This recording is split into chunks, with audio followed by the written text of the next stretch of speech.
Assalamualaikum warahmatullahi taala wabarakatuh. Oke guys, kembali lagi di channel Ide Cuan Amatir ya. Oke guys, kenapa saya membahas terkait tentang pembahasan usaha beras yang tidak kenal musiman atau tidak pernah sepi guys. Jadi guys, sebelum saya jelaskan, jangan lupa bantu channel ini subscribe, komen, dan share ya guys, agar kalian tidak ketinggalan informasi untuk Ide Cuan Amatir ini guys. Jadi guys, sedikit cerita pengalaman saya ya. Jadi awalnya itu saya tuh dulu usaha di bidang sembako guys. Saya merintis sembako mulai dari nol ya, mulai dari modal 3 juta sampai 5 juta guys, dari mulai eceran. Sedikit demi sedikit berkembang, jadilah agen ya guys, tapi tidak terlalu gede. Agennya omset lumayan, alhamdulillah. Untuk keuntungan itu karena saya sistemnya pakai sistem aplikasi guys, jadi ketahuan keuntungannya itu bisa sampai 12 juta 15 juta kalau lagi rame. Kan sesepinya itu guys, itu sekitar 8 juta untuk toko sembako ya, atau toko kelontong guys. Jadi itu banyak varian yang kita jual, mulai dari minyak sayur, mulai dari sabun, mulai dari kayak jajanan anak guys. Jadi untuk warung-warung kecil itu belanjanya di kita ya guys. Tapi guys, seiring berjalannya waktu, jujur karena saya juga bukan berfokus pada usaha, jadi saya juga ada pekerjaan yang lain. Jadi toko itu guys, saya bukanya setiap saya pulang kerja. Jadi saya pulang kerjanya itu sekitar jam 12, kadang jam 1, dan kadang jam 2. Terikat ikatan dinas ya guys. Karena saya dulunya itu saya seorang honorer guys, seperti itu. Saya nyari sampingan bagaimana caranya untuk mencukupi kebutuhan rumah tangga dan untuk anak-anak guys. Seiring berjalannya waktu, usaha saya sedikit-sedikit agak goyang ya guys, karena tidak konsisten. Jujur di dalam usaha itu guys, itu ternyata konsisten nomor 1 guys. Saya berputar lagi pikiran bagaimana caranya membangun usaha yang kiranya bisa dijaga sama orang lain, atau kita bisa memperkerjakan orang lain guys. Tentunya kalau misalkan toko sembako, saya rasa tidak semua orang bisa ya guys. Karena apa? Karena memang itu sembako itu ada tekniknya. Jadi kadang-kadang saya itu menerapkan ketika berjualan sembako, kita main harga guys. Jadi kita tidak bisa guys memukul rata harga itu guys untuk harga pancingan. Jadi kadang-kadang setiap orang saya harganya bedakan 100 atau 200 perak guys.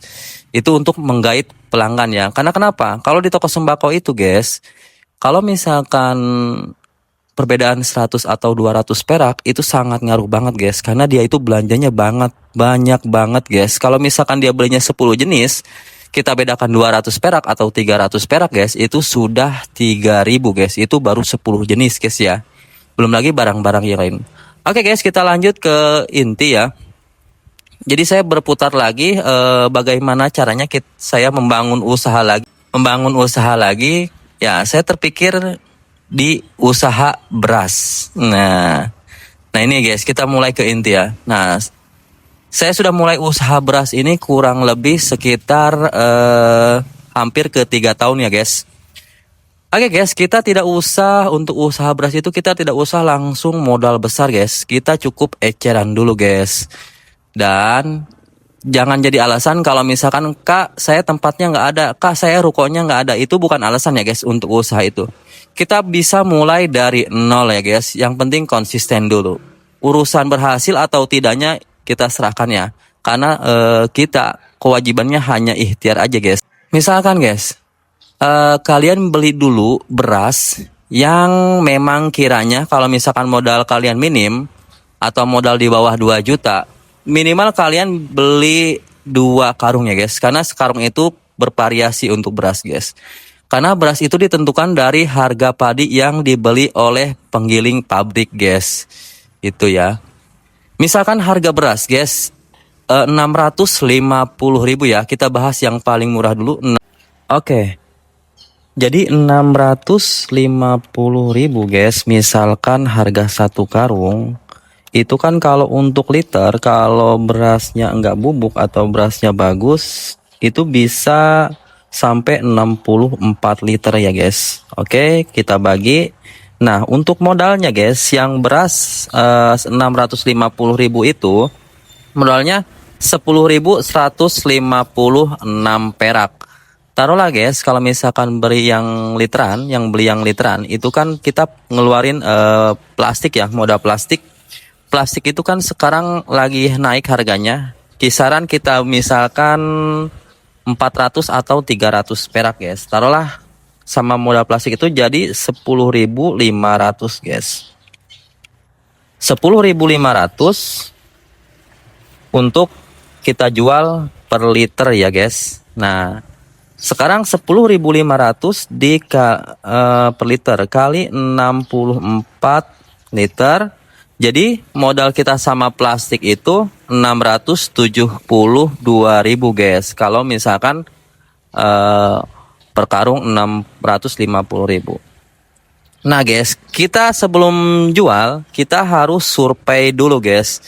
Di daerah sekitar jenis beras yang mau kita jual itu pedagang-pedagang yang lain jualnya berapa guys. Kita harus survei dulu ya. Surveinya misalkan ya kita bisa bandingin lah. Bisa kita samakan harganya atau lebih bagus guys untuk pemula. Itu kita harganya lebih rendah dibanding pasaran atau orang lain di sekitar guys yang jualan beras. Seperti itu ya. Misalkan rata-rata guys, rata-rata ya. Itu kan yang jualnya itu sekitar 13.000 guys. Nah, untuk awal guys, kita ambil untung cukup 1.000 rupiah aja guys. Kalau misalkan kita modalnya tadi sama plastik 10.500, kita jual dulu 11.500 guys. Karena di pasar itu pasti mereka itu ambilnya di atas 1.500, bahkan ada yang sampai 2.000 ke atas guys. Kak, kok kecil banget sih 1.000? Kapan kita dapetin uangnya? Bukan seperti itu ya guys. Untuk perputaran usaha, justru kalau misalkan kita ngambil 1.000 rupiah tapi perputarannya cepat guys, itu keuntungannya banyak banget guys. Bukan hanya perputaran uang kita cepat guys, tapi guys nama warung kita cepat dikenal ya guys. Karena untuk pemasaran itu guys ya, untuk pemasaran kita bisa dibantu oleh pelanggan kita sendiri guys. Nanti dia tuh akan ngomong dari mulut ke mulut.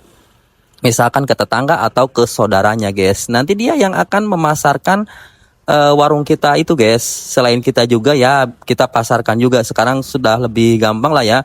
Untuk pemasaran ada banyak media sosial guys. Seperti itu.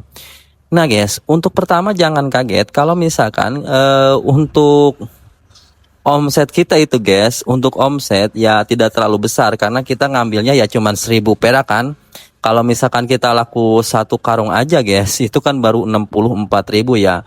Ya bisa dibilang untuk gaji pegawai aja ya, mungkin bisa bilang pas-pasan atau kurang guys, seperti itu. Tapi guys, seperti yang saya bilang tadi, saya menceritakan untuk pengalaman pribadi ya, bukan teori-teori doang.